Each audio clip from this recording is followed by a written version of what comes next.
Hello everybody, welcome to Filmmaking. Today, Boyan Dulabic here. So, are you looking for an ND filter for your Osmo Pocket? Stay tuned. This is the Skyreat Variable ND Filter package. It consists of two filters. One goes from 1 to 5 and the other one goes from 6 to 9. Installation is relatively straightforward. It simply snaps onto the Osmo Pocket just like any other filter, and it's held together by magnets. The top portion of the filter consists of a dial that allows you to tune in the filter, and it's clearly marked by the numbers. And as you can see here, you are able to turn on the gimbal and the filter will not interfere with it. Using an ND filter with your Osmo Pocket is definitely something that is recommended, and having a variable filter makes things a lot easier so you can dial in just the right amount. Here's a before and after so you can see the difference. And here you can see how overexposed this shot is without any filter, and I can't really do anything except to adjust the shutter speed, which I can't really do with video. But as soon as you put on the filter, it is day and night when it comes to the difference. Same thing here, very overexposed shot because of the amount of sunlight, but the moment you put on a filter, things change drastically. And this is why having a filter, and especially a variable filter, makes a huge difference. And let's take a look at various shots that were done with this filter.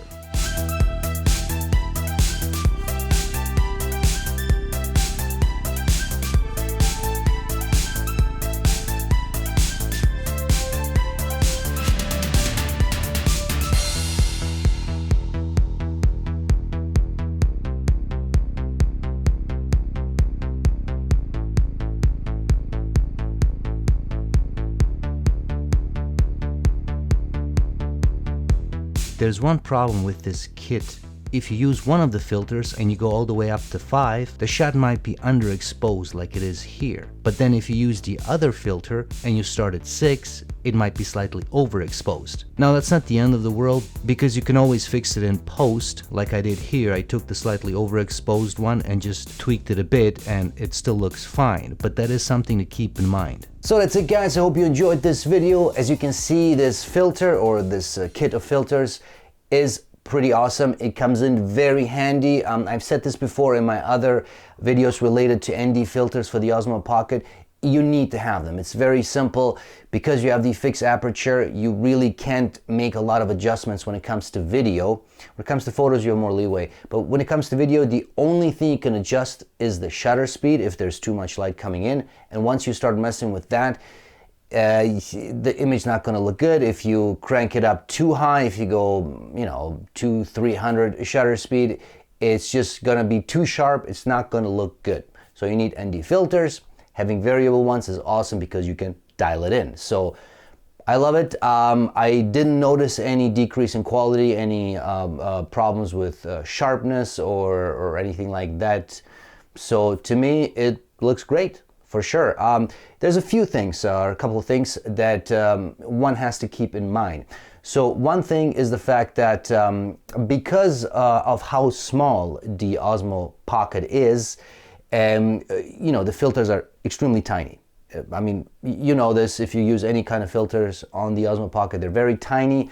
So you got to be careful when you take them out of the box, put them on. It's very easy for you to go, whoops, oh, there you go. They fall on the ground or whatever, something like that. So something to keep in mind when it comes to that. Another thing related to that is the fact that, as you saw, that dial on top of it is very tiny. Like, it is extremely tiny, and sometimes it's actually hard to see the numbers. You got to go really up close to see where am I at, that can definitely be annoying.